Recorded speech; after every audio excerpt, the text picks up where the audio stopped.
বাংলাদেশে বিলুপ্ত হতে যাচ্ছে র্যাপিড অ্যাকশন ব্যাটালিয়ন র্যাব।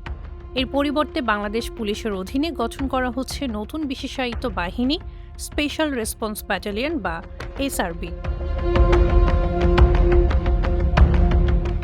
এই লক্ষ্যে স্পেশাল রেসপন্স ব্যাটালিয়ন আইন 2026-এর খসড়া প্রকাশ করেছে স্বরাষ্ট্র মন্ত্রণালয় এবং জনমত আহ্বান করেছে।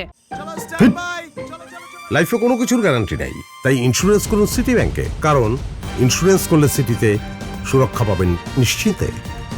প্রস্তাবিত আইনে সন্ত্রাস, জঙ্গিবাদ, সংঘবদ্ধ অপরাধ, মাদক, অবৈধ অস্ত্র ও বিস্ফোরক সংক্রান্ত অপরাধ দমন এবং বিশেষ অভিযান পরিচালনার দায়িত্ব পাবে এসআরবি। বাহিনীটির প্রধান হবেন অতিরিক্ত আইজিপি পদমর্যাদার একজন মহাপরিচালক।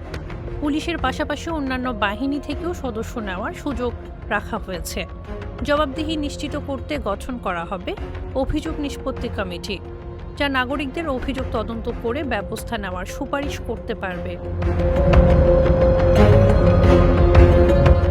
খসড়া আইনে অস্ত্র বহন, তল্লাশি, জব্দ ও গ্রেপ্তারের ক্ষমতার পাশাপাশি নিজস্ব হেফাজত কক্ষ ও জিজ্ঞাসাবাদ সুবিধারও প্রস্তাব রয়েছে। সংশ্লিষ্ট মন্ত্রণালয়গুলোর মতামত নিয়ে খসড়াটি চূড়ান্ত করে পরে মন্ত্রিসভা ও সংসদে উত্থাপন করা হবে। Irina Ahmed, face the people.